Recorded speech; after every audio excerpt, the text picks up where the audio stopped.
So they said, we've tried it every way possible through all of our 56 field offices, all of our undercovers. We cannot get into, nobody knows anything about this particular cloud that we're interested in over here. So they said, we need to get somebody into a major hacking group, which at that point was it was unthought of. How would you even start to do something like that? That's like saying, back in the 50s, hey, we need somebody in the Gambino family. Right. What? This is Inside the Life with Giovanni and Dutch, produced by the Mob Museum.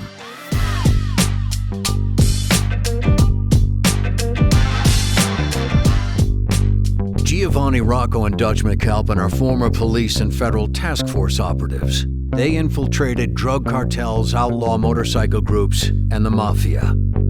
Now, they share their stories, along with others who have gone inside the life. Welcome to Inside the Life. We're super excited to introduce Terry Rankhorn to you.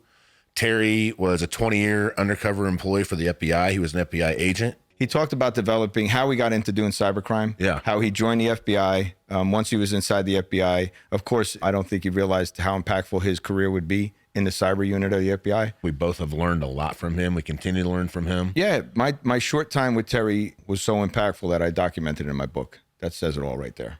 Yeah.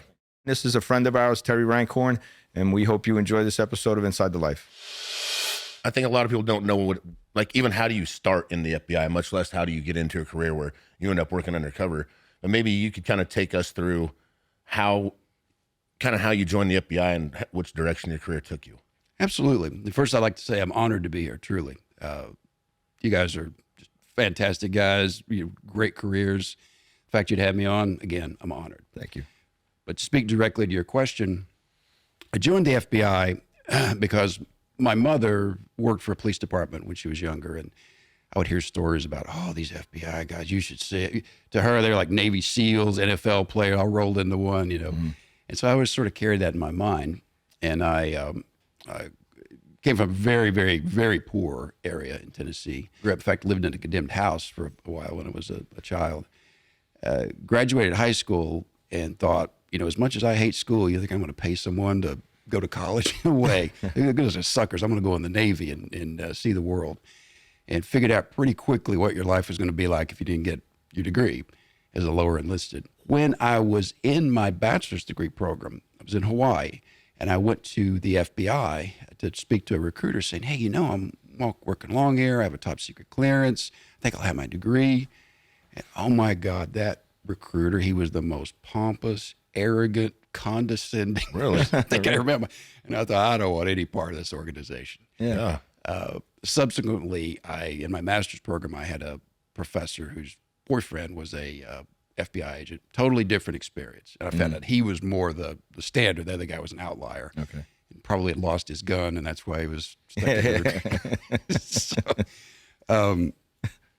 it still sort of backburnered it, right? Well, I was a defense contractor after I left the Navy, and I thought, well, I liked it. The money was good, but it was the same old thing every day, and you're managing a desk, and it's a good career, solid career. You could raise a family on it, but it just wasn't what I wanted to do. You're bored. I was bored, exactly. And a friend of mine asked if he could come to my house and borrow my computer because he wanted to type up an application for the FBI. And, it's like one of those things. It's like, I never thought about those guys in forever. And they had very strict criteria for joining, a lot of gates to get past. And I was just looking over his shoulder at it, and I was like, well, I've got that, and I've got that, I've got that. And well, you know what? I actually have everything they want, so why don't I put in? Yeah. At the time, they were taking 3% of the applicants. They took a very small portion of the people that were legitimately qualified to be in there. And for some unknown reason, the good Lord was looking out for me, and I got in. Did your friend get in? He did not. Really? Yeah, he did not. He comes to your house to use your computer to apply, and you get the job? Yeah, it's just one of those things. Life deals. It's like meant to be. It seemed as if it was meant to be. Right. You came in the FBI, and you kind of had a specific tool they wanted, right? Was there something that stood out to you? So I came in 1997, and if we think back, for the people who are in our age bracket, you think back 1997, the late 90s.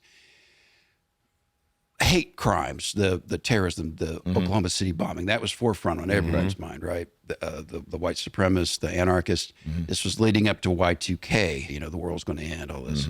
So that was really the number one thing. But Louis Freeh, probably the best director the FBI's ever had, he said, you know what? We really need to take a look at this internet thing because I'm not sure it's a fad. I think it's probably going to stick around. And so this was before there was a cyber division in the FBI.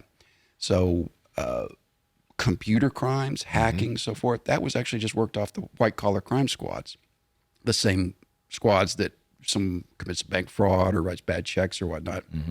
And I would venture a guess that, I was going to say 90, I would say 99% of the agents that were working it could barely turn on. Matter of fact, the squad had a computer to do your paperwork on. And to your point, at this point, there's no manual on how to do this. You're learning as you go along that they're building this unit as you go. It's funny you say that because I did an interview not long ago where I explained the Bureau of the FBI used to have something called the MIOG, the Manual for Investigating and Operations Guidelines. And it was essentially like a cookbook. So if there's a bank robbery and you're assigned a bank robbery, he's like, I don't know anything about it. No problem, kid. Bank robberies are 91s. Turn to chapter 91, open it up. And it was like baking a cake. It's first, say hello to the policeman. That's great. Liaison with the local police, let them know who you are, interview the teller, get the bank surveillance footage. You know what? It was step by step. Anybody could do it. It was great. Computer hacking, the hacking crimes, that was chapter 288. Turn to chapter 288. There was one piece of paper there said, content coming soon. That was it. Yeah, but for you, it's exciting because you're getting the color outside the lines. But you coming in at a time where they probably don't even know if you need a search warrant to search a computer. They don't know what are we extracting, what are we investigating, right? So you have to come up with that stuff before. So that's kind of where you were talking. Well, I think you get a free slate. Your time frame is after the Oklahoma City bombing, after the '93 bombing, everything started to go towards computers. Now I think after what you're describing with Y2K, the government is very knee-jerk reaction, right? And that panic after Y2K, I can imagine right around that time frame, your unit and the attention that cyber got was like everything, because that's what they do, right? Organized crime, traditional drug dealing, this and that, and then all of a sudden, when something's not happening, they just push everything towards that. I couldn't have said it better myself. And for the viewers that weren't around in the late 90s, it really was a magical time. It really was. I mean, the internet was the Wild West. You had these radio broadcasts, like one called Art Bell, where there's all these conspiracies, and unfortunately fed some sick minds to do some crazy things. But it was interesting listening, all these things, all the conspiracy theories and whatnot. So you just never knew where you're going to work. And to Dutch's point, you would work cases where there was zero precedent in front of you. I had one of my cases almost went to the Supreme Court, and it set a precedent that still followed today. Wow.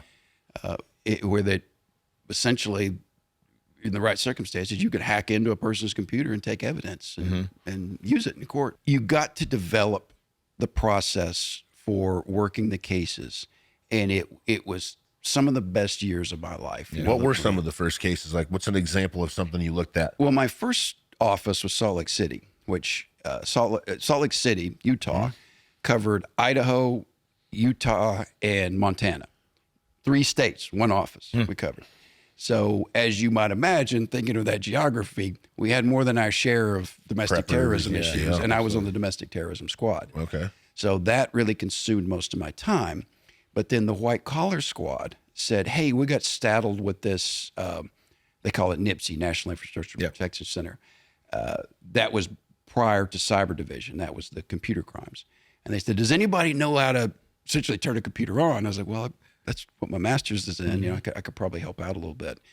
So they would give me some of these. And so there's what's called computer facilitated crime. So think of the old Nigerian letters. It used to be they would research you. If you're high net worth, they would send you a letter on this really nice card stock, and they would set up backstopping to make themselves look legit to defraud you. Well, with emailing, send out 1 million of them, and they got to get 2 or 3 to hit, and it's way more profitable. So that's a traditional crime facilitated through the use of a computer and the internet. Someone selling fake non-existent products on eBay or whatnot. That's just straight up mail fraud, right? It's just facilitated over the internet. But the problem came, and those were, still remember, it's called 196s, those 196 cases. So you just turn to chapter 196. Okay, how do I work a mail fraud? And then where it says mailing, you just say, internet transmission. And so that's not too hard to figure out. The problem came in when it was actually the real computer hacking, right? Because what's the physical analog to that? A B&E? We didn't work breaking in. We didn't work that. Yes, that's essentially what it is. Yeah, so you had to decide, well, how do you work that? And again, while the late 90s was a magical time, exciting and everything, it was very problematic because, I was trained as a computer guy. Computer guys think about how to make things work. They couldn't care less about whether it's secure or not, right? So they'll take the company's deepest, darkest secrets, bank accounts, and they'll stick it right on a server that anybody could just log right into with no password, if you let them. Well, that was happening in the 90s, and including in the government. And so there were break-ins, and most of the computer hacks were actually just defaced. They're just called defacement. It's like graffiti. Someone would break in and write something funny on the website, take their website down, write something funny. Yeah. The next day, the mitigation for that was the administrator had to come in and reload their original website, and that was that. Not too much to it. But there were some that were not. And again, a great Louis Freeh saying was, hey, we don't know what we don't know. That's how far behind we are. Right. So first of all, we need to figure out what the landscape is out there. And so the squads, one of their big taskings was, work these defacements, try to figure it out. If nothing else, let's try to figure out them. Because before, generally in law enforcement, you want to throw your money toward problems that could save lives, combat large-scale problems, because, a lot of police departments, they can barely put gas in their cars, right? So you can't go, if somebody steals a cooling pie off a windowsill, you can't go investigate that. Taking fingerprints. Right. He said, no, let's do that in these just so we can understand how these computer crimes work, how these guys are getting in. And in process of that, maybe if we can catch a couple of them and say, hey, listen, technically you committed a felony. We don't want to ruin your life, turn you into a career criminal, but you're kind of in a bind here, so you're going to need to kind of help us out, show us how this works. You had to develop a technique for flipping sources.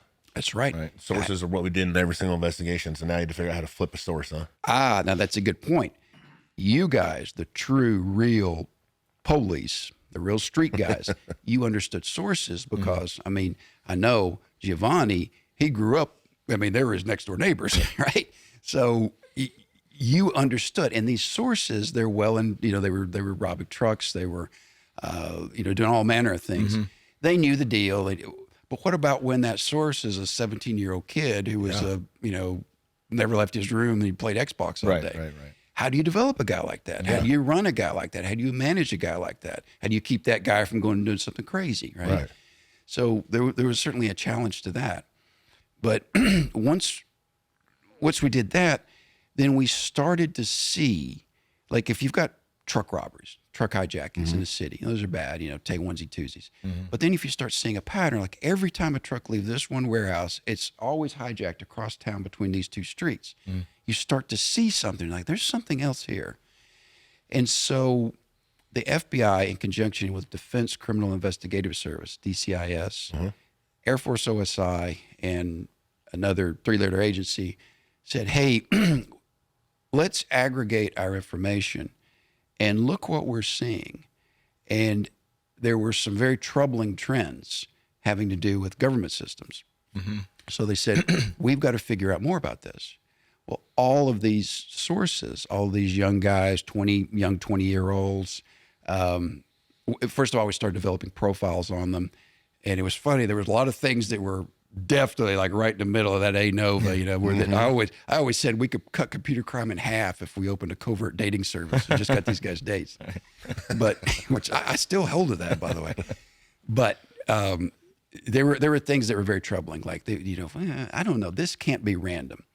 So they decided, hey, let's do an undercover operation to try to, because we can't get, we can only get so far with sources. And for the benefit of the audience out there, the way sources, assets, confidential human sources, I don't like the word informants because it sounds dirty. It's pejorative to the guys that are risking their life trying to help law enforcement. So let's call them sources. If you have a local street corner drug dealer, there is no need to get an undercover, because there's very few. There's less than 250, about 225, 230 undercover agents in the FBI, including when we conscript, local, the top of the top local guys like yourselves to come in and work with us. Inclusive of all of those, there's about 220, 230. Small number. Yeah. Very small number. You can't get one of those guys, give him a Ferrari and everything like that to go buy, an ounce of crack off the street corner. Right. That's where you use a source, right? You have a source, you say, hey, go buy this, record it, and you work that. But what about when you've got a drug organization where that the leader of it only deals with his family, gives orders to his family, and then they give out their order to the lieutenants. And if you're not from that block, you don't get in that group. How are you going to take an an informant? You're not. You're going to have to come up with an undercover scenario where you can develop an entry vector into that organization, not from the street level up some other way. Right. So that's why you use an undercover, right? So they said, we've tried it every way possible through all of our 56 field offices, all of our undercovers. We cannot get into, nobody knows anything about this particular cloud that we're interested in over here. So they said, we need to get somebody into a major hacking group, which at that point was it was unthought of. I mean, unheard of and unthought of. It's like, how would you even start to do something like that? That's like saying, hey, we need, back in the 50s, hey, we need somebody in the Gambino family. Right. What? You want to start with somebody in there. Exactly. You can't do it. It can't be done. And so that was sort of the genesis of the first undercover case where I was back then they called UCAs, undercover agents, now UCEs, undercover employees. That was the first time I was really a proper, real undercover employee. Prior to that, and that's after I'd transferred to the San Diego division. Okay. Before that, when I was in the Salt Lake division, my training agent was he was an old school undercover. And I remember being on the squad, and he's like, hey, come on, I need somebody to help me out with my undercover. And I'm like, what, really? Okay, here I am in my button down, tie and everything. I take that tie off, and here, you want a gun? Yeah. And he does out of a drawer. I have no idea where those guns came from. They're like Derringers. Just handed you a gun. Tape on handles, right? You didn't have a gun? Well, I had my SIG, but you needed an undercover gun. Yeah. And I'm like, can I do this? And he's like, I guess. Yeah. But you had experience in the field, though. You weren't just doing cyber, right? As a new agent, you were on a DT squad at domestic terrorism, so you had interaction with people in the field. You were doing field interviews, so you were building your skill set. Human interaction, developing your sources. You weren't just behind a computer, just to paint that picture for everybody. You weren't just hired to sit behind a desk. Oh, and exactly. And I spent 9 years lower enlisted in the Navy. I mean, I didn't grow up like, wasn't in the situation you guys did, and I could have never survived in either of your guys' neighborhood just walking in. No, but growing up in Tennessee, now you're sitting in a car with this guy who says, come on, kid, come on, you can do some undercover work with me. Here's a gun. Doesn't look like it. I can picture it now. It looks rusted. Doesn't look like it. It's a wheel gun probably or a breakaway, so it's not moving. The two-shot Derringer. It's a two-shot. Like, does this thing even work? And is it authorized? But what's the feeling you have? Like, okay, this is exciting. Oh yeah, I was like, this is awesome. And it's funny, Giovanni, because when I came in the FBI, I wanted to buy an FBI ring. I wanted to have an FBI. I wanted to be on the FBI softball team. The only thing I said I never wanted to do was undercover. Really? Because I wanted to hang out with other FBI agents. Yeah. And once I did it, it's like, wow. And then it was fun. Pure hedonistic fun. I liked it. It was exciting. But then later on, when I became more educated on the topic, I realized exactly how impactful it was. It's what the Bureau considers a high-risk, high-reward technique. Right. We're going to take a quick break. Terry's about to take us down the path of what it's like to work undercover in cybercrimes. We'll be right back. So now you're doing field work, you're doing the cyber stuff on the side. When did the two collide? When do you actually, after you do that undercover with the veteran guy who brings you out in the field, do you decide, wait a minute, I can combine these two, right? What if I was to use, now you have this taste of undercover work, right? Right. I got that, like, and we all know what that's like, right? You got that excitement, the adrenaline, like you said, that hedonistic feeling that you had, that was perfectly described, right? Oh, yeah. So now you have this, and like, how can I get these two worlds? Did you do it purposefully, or did it just present itself? More the first, more purposeful. So I moved, I married an agent and moved to, she was in the San Diego office, which was actually my adopted hometown. So I moved to San Diego. They had one of the first 5 cyber squads in the nation, and very aggressive cyber squad, very competent cyber squad. No one on that squad had any interest in undercover, because undercover, again, I like to feel it's deeply respected by most agents, at least I hope so. But certainly at that time, it had a little stigma to it, right? There were a lot of people, a lot of the traditional white collar guys, suit and tie guys, that they thought those guys are dirty. They're always up to something sinister, and that's not true, by the way. Probably the most ethical people I've ever met in my life were undercovers. Yeah. Because you were sitting in front of cocaine, suitcases full of money, nothing goes missing. So, but you still have to overcome that. Those guys wanted no part of it. I went to my supervisor. He had never worked cyber. Ironically, he was the person who put me in the FBI, because I joined through San Diego. Oh, okay. And his name was Stuart Roberts.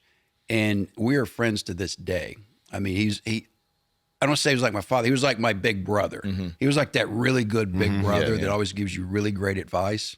He was the supervisor of the applicant squad when I applied. When I moved to San Diego, he had become the supervisor of the brand newly minted cyber squad. He saw me on the incoming roster, and my wife actually was on the cyber squad. And it was very problematic, because is verboten. You do not put husband and wife on the same squad for obvious reasons, because you're fighting over who didn't take the trash out in the morning. So he said, all right, I want to make an exception in your case. Please don't make a fool of me on this. They put me on there, and he had been an extraordinarily good undercover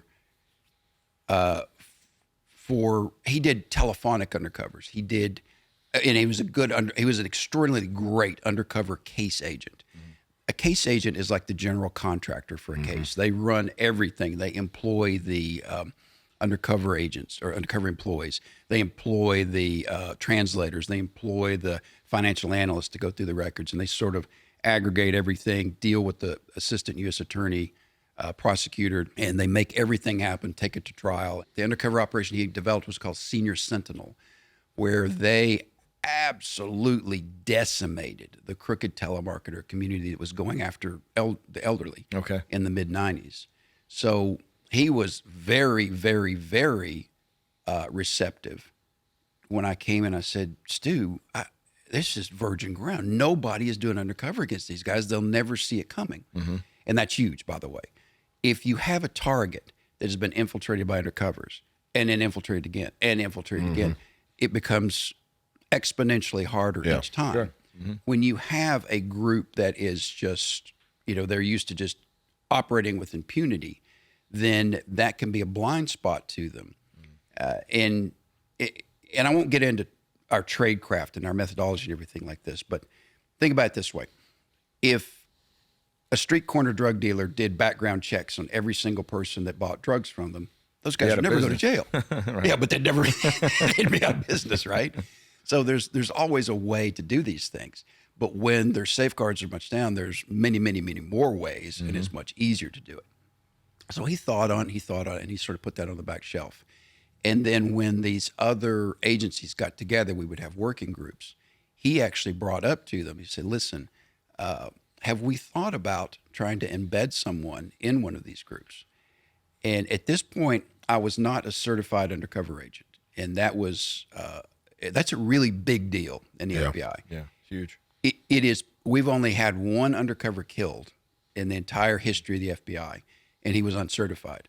So that's one of the reasons. And a lot of people think, what's the most dangerous job in the FBI? And people will say hostage rescue team, SWAT, maybe violent crime squad, where you're going out and arresting guys on the street. Absolutely not. I would say by several orders of magnitude, it's the undercovers. You're going into the home central den of the worst that they could not prosecute, could not investigate through any other way. You're 99% of the time you're going in unarmed. It's virtually impossible to have surveillance because there'd be more danger to you than of help. The best thing the best that surveillance could ever do for you is make sure you're not buried in an unmarked grave. Right. Right, We've I'm often serious. described it on the show. We say, look, it's the last tool in the toolbox, the undercover. The undercover operative is always the last thing thrown. So you can only imagine, just to set it up for them in the audience, you're right. Everything else has been used, and it hasn't worked. So now, well, let's go for broke and see if we can get you to do it. Exactly. And you're the most vulnerable. And there's so many dangers, there's so many pitfalls to an undercover operation. It's not just like in the movies where they're like, oh, I'm going to say something, I'm going to say Roger 10-4 or something like that. They're going to know I'm a cop and shoot me.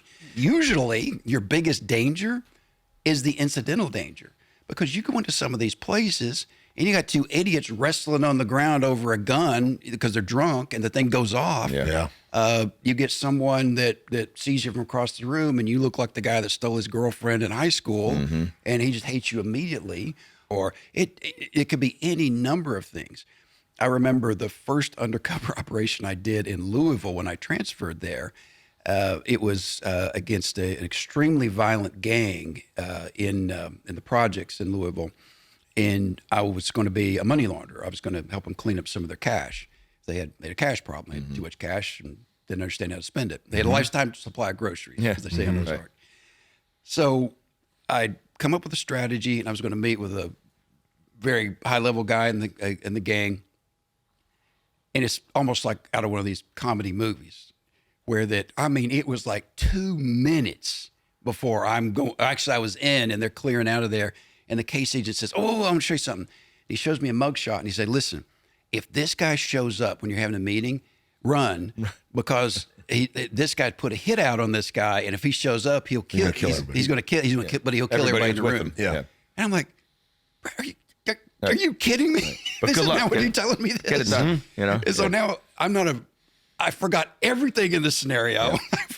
I practically forgot my own undercover name, and I'm sitting here thinking, I'm gonna get shot in the head. What's the first thing you said this morning? You said, I like living in the chaos. Is that what you said? I thrive in disruption. I thrive in disruption. This is all dangerous, but we all picked it. Like, we loved it. That's the important thing. Like, it was dangerous, but it wasn't because you wanted to be recognized. You wanted it to be dangerous, right? Well, I don't want to get killed. Right. Yeah. I just felt it was a calling. Exciting. I was good at so many things in investigations, interrogations, interviews. I love crime scenes. I love doing all that, homicides. But it's a calling. Yeah. I think what we did in our skill set, there's a burning desire. You knew, and you didn't even know why you were choosing to do it. It was just something in you that guided you that way. And the inherent danger, it was like, okay, I could feed on this. You were absolutely right. Late in my career, I became what's called an undercover coordinator, there are 56 of us in the FBI. We sit in each office and we manage the undercover cases in our domain, but that's what you have to do. What you should be doing also is keeping an eye out for talent and then training that talent to send them back to the school. And one of the things I looked for was that one gene. Because when I say that, I am absolutely not saying I'm some badass or I'm some person that I have no fear. Only a fool has no fear. Right. It's just that I thrive in disruption, and I looked for people that did that. The Japanese have I guess the kanji character for opportunity is the same as for danger. So there are people that say, oh, hey, in a time of chaos, I can thrive. I can make use of that. If someone throws the puzzle pieces down here, I'm going to be able to put them together quicker than 80% of the other people. So I like it when something like that happens. That's not necessarily in alignment with a lot of the people in the FBI, and certainly not in the U.S. Attorney's Office. But you're doing this Louisville thing, and you're doing this undercover work. And then obviously right around that time, what year was that? That would have been 2009. So you're looking at the dark web is coming, right? That's really starting to come to fruition. Right. That's really, Right. and that's uncharted territory for you guys at that point. So that opens up a window of opportunity for you. That was a whole new internet. Right. So in internet tech parlance, you would have the internet, which we all know. Then you have what's called the deep web, which the web is a portion of the internet. But then you have the deep web, which is that's things that are behind paywalls, like maybe it's stuff that's inside AOL. So you need an AOL subscription to be able to get to it, or some other database that you can't just sit down and Google and get to. And then you have the dark web, which is a whole layer underneath that, where it's extremely chaotic. And again, in 2009, 12, that was all, and it confounded law enforcement for quite a while. Whether it was undercover or investigative, how did you get into that? Like, if it's so complicated, and what kind of people were in there? Like, who were your targets? Okay, so let's rewind back to 1999. Internet comprises email. There's other things people don't use, like FTP and Telnet, things like that just don't even exist really anymore. But then most people think of the internet, email, and web traffic, browsing the web, right? So the hackers were really, really good at being able, hackers, it's not a pejorative term really, it's not a criminal term. It's guys that look at something and say, well, how's this work? I have a keypad to get in a door, and I type in my 4-digit code. And then when these hackers figure out, well, let me look at the program behind it and see how it works. And they figure out if you type in 5 digits, no matter what they are, the door will open. That's a hacker, right? They're just to disrupt. They're the guys, the same guys that are into hacking are the same guys that are into magic tricks. They're like, hey, let me show you this card trick. Okay. Because they want to show something. Or I had this friend that growing up, his brothers, he was the youngest of 3 brothers, and this was before the internet, so they always knew all the cool stuff. So for example, a little segue here, it has nothing to do with it. There was a phone number you could call, and you called it, and if you hung up real quick, right when it answered, then your phone would start ringing. And it was something that linemen used to test the thing. Well, my mother was, go ask, don't walk down and get the mail, somebody will kidnap you. She was the most paranoid person, on the planet. Really? She had my dad install a hasp on the door because he would work at nights. And then she would lock it with a padlock and click it. If the house ever caught on fire, it would have burned to death. Well, now think about somebody that paranoid, right? So I sneak in the back room, call that number, and then hang up, and the phone's ringing. And there were no answering machines back then. You're talking like the late 70s. And I hear her scream from the other room, Terry, get the phone. And of course, I wasn't going to do it. And then I hear the recliner going, and I hear it go in, and I could hear it through the other wall, pick it up, hello. And I'm like, I'm coming to get you, your boy. Hung it up. Terrifying. Real funny. Until she called the cops. Oh, no. The cops show up, and then another car shows up, and then they're on the phone with the phone company. And then I hear this, everybody's in there, and I hear the policeman, he's like, ma'am, did the phone ring funny? Because it does, it rung twice, right? And he gets on there. So I'm sitting where Giovanni is, and he's like, uh-huh. Gig is up. Yeah, gig was up, man. I knew I was finished. Yeah. And fortunately, I was thinking I'm going to go to prison. And, So you had a little bit of that hacker in you. Absolutely, I did. I absolutely which contributed to your UC roles. I think that's the only way I was successful in the role. Yeah. Because prior to this operation, the one I'm getting ready to describe, the only undercover, if I say I was the first person to go undercover in the FBI on the internet, that would be a blatant lie. Yeah. We had tons of people going online, posing as 13-year-old, and I'm not trying to make fun of them because they did great work. They've saved people's lives. They've done, and I could not do what those people did. Yeah. They'd go on, they would pose as 13-year-old girls, and they would listen to the most vile, disgusting things this person's talking about they want to do with them, and then they set up a meeting and then they arrest them. Yeah. Great, the Lord's work, and I don't see how they do it. But that was the extent of it. And again, I'm not trying to demean what they do, but those guys weren't exactly hard targets. This was groups that there's no more paranoid people on earth than hackers, and especially in the late 90s. The one world government was coming to get you. Yeah. And so that was the group that we were tasked with targeting, infiltrating. So we had to figure out how in the hell, because remember, you had what we call we had zero human source intel on this group. So it's not like you can have somebody bring you in. Yeah, learn as you go. Yeah, you're going to have to figure out how to get in there. Well, what's one of your big challenges on the internet, right? Everybody's, 6'2" and benches 500 pounds, 5% body fat. Right. I'm an investment, venture capitalist. It's all BS. They're being catfished. So you're right off the bat, you're working against that, right? Now you're going against an ultra paranoid group where they would call you Fed, PHED, Fed. Oh, thanks. Yeah. I'm sorry, Fed. I'm not interested. So you're working against that. On the positive side of the ledger, again, I became very interested in computer hacking when I was in college.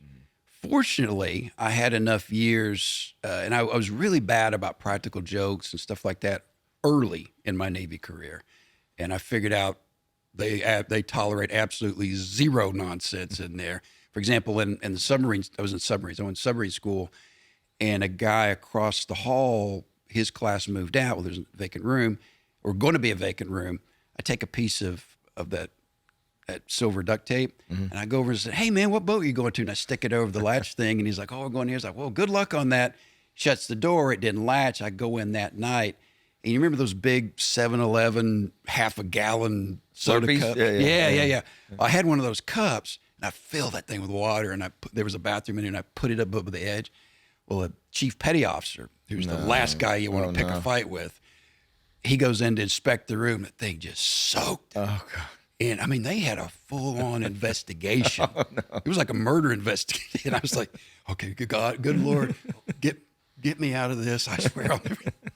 So by the time I actually learned how to hack into computer systems, I had enough in my mind. I was like, this ain't the place. Yeah, this is no not point around the here. place to Right. do that. Right.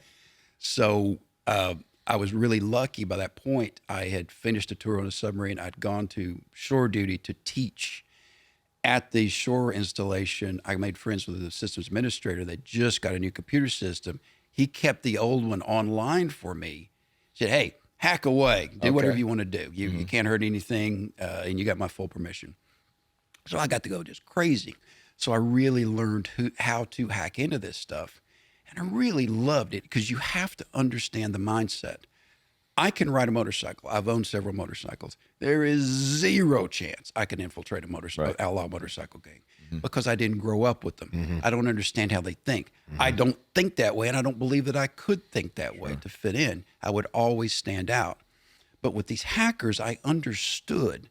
So, for example, a lot of people don't know this, but in your car, in the fob of your key, there's embedded in there a chip. You could cut a key, put it in your steering column and turn it, but your car won't start because it needs to talk to that fob. Well, every car is different, but if you turn your wheel all the way to the left, pump the brake pedal twice, turn on the AC at full blast, and then put that just blank key in there, your car will start. You can disable that.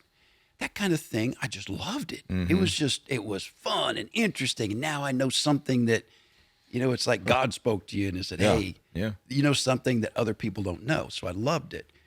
And I just stayed in that. And then there was a magazine that was printed on, he was talking about an underground magazine. It was small. It's called 2600.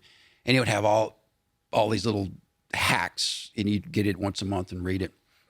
And so I'd read that each month.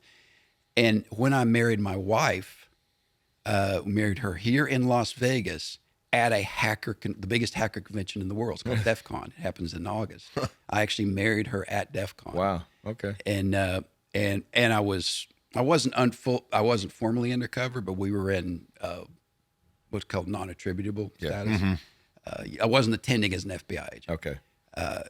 And so I understood the people. I thought like them. I behaved like them.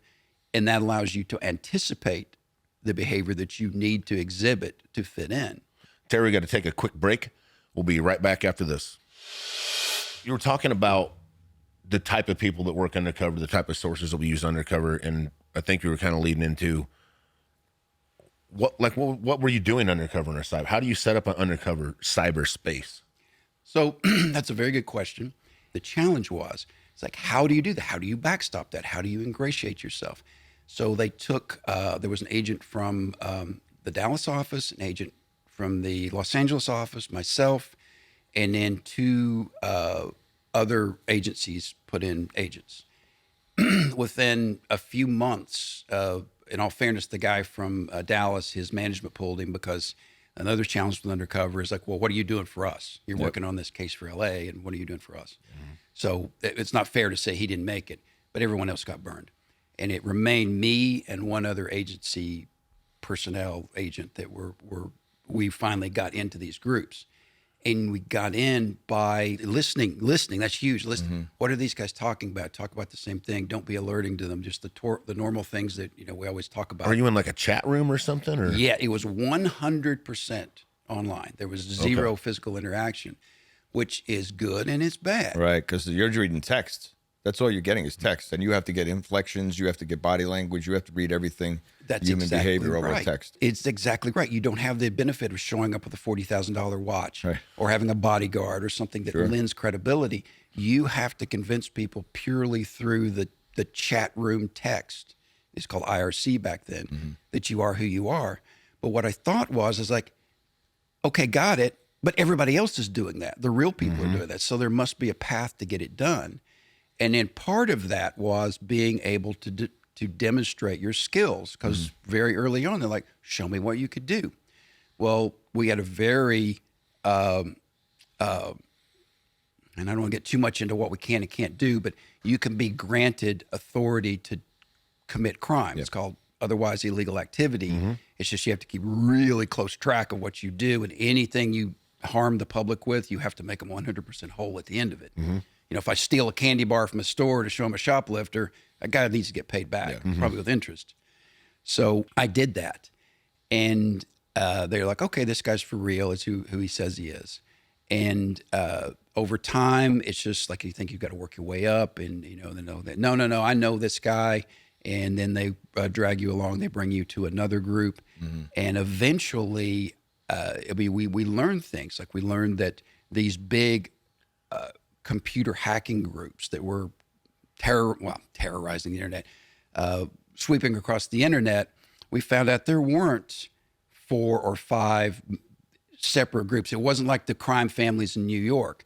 You would have probably 70% overlap of membership between them. But then there were also some people that floated between them that you just couldn't get a picture on. And being an FBI agent, I could spot things in some of those guys that wasn't right. Right. It's like when you're undercover in a group and you have somebody else show up and they start asking these bizarre questions, and then you find out later on, no, that guy was actually a source for a different police agency. You could spot it. Yeah.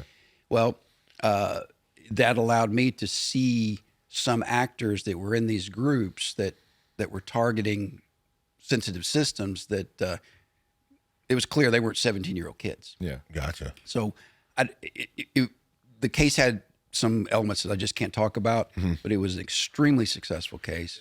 How can we articulate or describe like the kind of crimes that you were investigating? It was computer intrusions into government systems. Okay. So you have just defacement. So you might have eBay's page. And honestly, some of these groups, like for example, the Keebler Elves, those guys were absolutely hilarious. They would go in, they wouldn't damage anything. They would just deface the site. They would take it down. They put one up with some funny pictures on it and some text. And it actually was hilarious. They were talented. They were funny. And I hope all of them are making millions now as probably are, right? they were nice. They were funny, nice guys. Yeah. But again, remember, you had this polarity of membership between different groups that, which was normal. One guy would be in one group, he'd be another, and under a different name, and you'd figure that out, which we didn't know before that. But then you had a couple other guys that imagine you're in here's a great example. Imagine you're in a biker, outlaw motorcycle biker bar, right? How all those guys look. I think we can all get a mental picture of that. And then you find out some of those guys are also going over to a mafia social club because the mafia might use them for muscle. Yep. So there's some cross pollination between the two. Yeah. But in the midst of that, there's one guy roaming around in a suit like this. He doesn't fit in there, but he's accepted. Shouldn't really fit in over there with the mafia guys because he's not Italian, but he's accepted. Who's that guy? And what's he up to? You know, he's wearing a $3,000 suit and he's driving a Ferrari. He's not a biker, and he's not Italian, so he's not a made guy. So who is this Piques guy? your interest, yeah. So that was really what I was trying to figure out, and we actually did a really good job at it without getting caught ourselves. How long was that case? That was just over a year, which oddly enough, see, I wasn't trained as an undercover, but I was in this case. Right. And in the FBI process, once you've been in a certain amount of time in a case, they're like, hey, you need to go to school. And I'm like, okay, yeah. And so then the next period passes, and they're like, hey, I thought we told you need to go to school. I was like, yeah, I'll get around to it. Right. Well, the third one pops around. They're like, we mean it. When we tell you something, we mean it. So I was like, fine, I'll go to your school. Right. Not Did you know about the school? Did you know its reputation? I knew nothing. Had I known, I never would have gone to the Right. thing. Okay. So now you have to sign up for the school. You have to apply for the school, right? Yeah. Which is another thing. No, I was forced. You were I forced had a to. slot. But now there's the risk versus reward because they have to make you go to school. But if you fail out of the school, which we'll talk about later, but if you fail out of that school, all the work that they put into you and his career and your career path, flush down the toilet. Not only that, but a good defense attorney could go back and say, hey, this guy failed the school, but he's been working against my client for this long. What else did he mess up? Yeah. So you went through the battery of tests. You make it to the school. Obviously, you were successful in the school. What then? So then I come back, and then ironically the case ends. So I'm thinking, oh, fine, I had to go. Now what? Yeah, now what? And then I was sort of on the shelf for a while, and no real thought about, because that court case, it was nothing like what I would do later in my career where I really was in physical danger. But it was one of those things where these people, the internet was their life. So I would come home every night, 7 days a week, and I would be on these IRC chat groups from like 6 at night to like midnight, every night, 7 days a week. So I wasn't real eager to hop back into a case right then. So it was quite a while. I didn't want to go, down to Florida and work in a strip club, and of course my wife would have probably strangled me if I'd signed up for something like that. You said about your wife, before you get off that topic, you're coming home, but you're jumping on a computer. It's just as bad as what we did with going to strip clubs, living in Vegas, living in New York, having this crazy lifestyle. You're in your home. You're married to an FBI agent who's now going, what are you doing? We don't bring work home. The same reason they wouldn't let you bring that to the office. It's okay to bring it home, though. That woman is a saint. Had I not been married to that woman right there, I'm certainly convinced I'd be divorced. Sure. Sometime I'll tell you about the case I worked against Al Qaeda, where that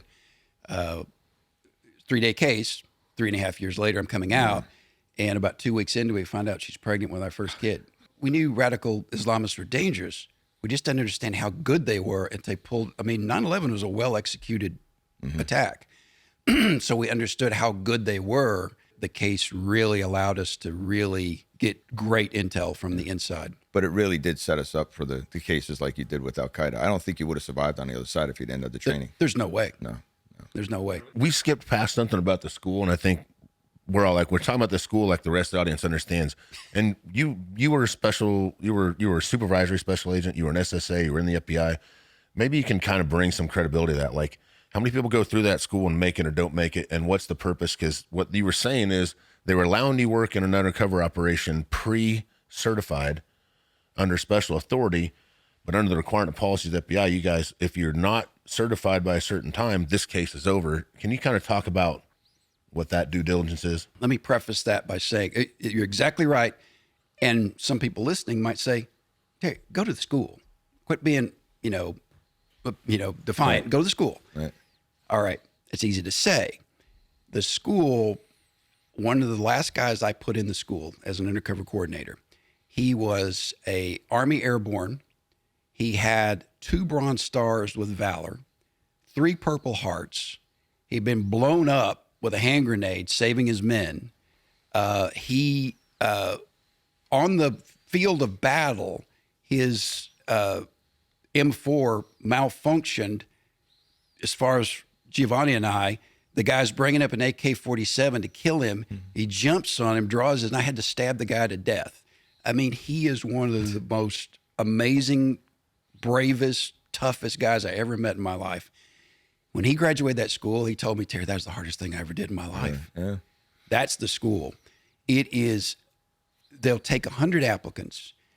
They will whittle those down. Now, remember, they took 3% of the people that joined the FBI or applied, they took. So now you're the guy that never fails anything. 100 applicants. They'll go through some testing. Then they'll go through some role play scenarios. They'll get it down to about 40 or 50, about 40. Then they'll look at your background and say, okay, we think we could use you more than you. You have a PhD in chemistry. They'll seat 20 students. Those 20 were the best, the 3% that got in the bureau, the best 20 out of that 100. Out of that, how many do you think will graduate that class?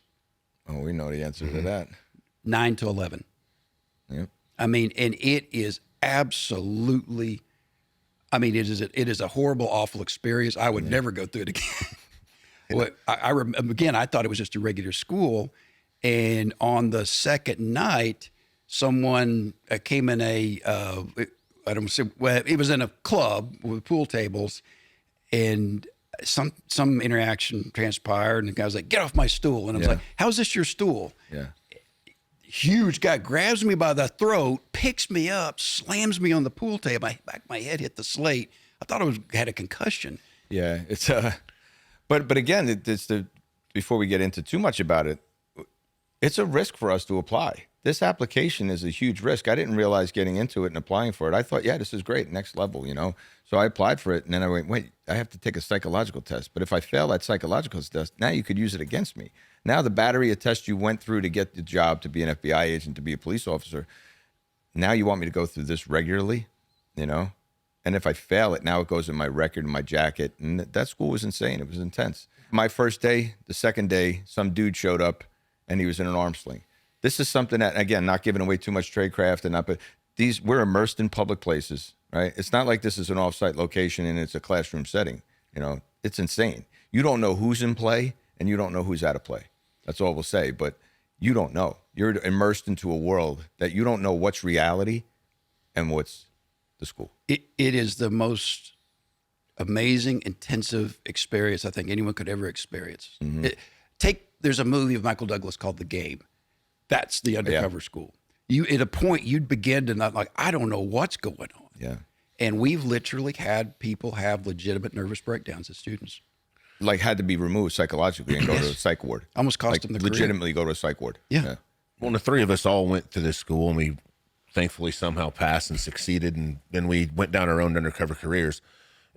I felt like him and I's was what I had imagined, what I expected. Yours, and after we met you, it was like, I never thought about this other side. You know what I mean? Like we've been talking about throughout this interview, just as dangerous, just as hard to, you still have to be just as reactive, right? You still have to be able to respond and pick all these indicators out, whether it's body language or it's something in their language under code or typing. You've had so much experience and you offer so much insight, and we ran out of time.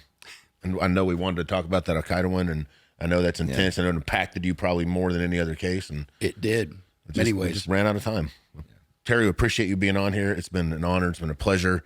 It's been exciting. It's been a little confusing, but it's been awesome. No, it's a different perspective, and thanks for coming and thanks for sharing. I think the younger generation really understands. You gave a great perspective of how law enforcement itself just had to morph into this different beast, and you are a major part of that, you know. A major part of that. And we didn't get into it enough that your participation and your contribution to what the cyber unit is for the FBI today, you are the foundation of that. And I just want to acknowledge that for a second and say, like, you truly are one of the mechanisms that allowed the FBI to have the cyber unit they have today. Well, you're too kind. I'm humbled by your words. Thank you. It's an honor to be your friend and an honor to have worked with you and trained with you. You know, and thanks for being here on Inside the Life. Honor's mine, my friend. Thank you, brother. For behind-the-scenes photos, merchandise, and exclusive content, visit InsideTheLife.org. Rate, review, and subscribe wherever you get podcasts.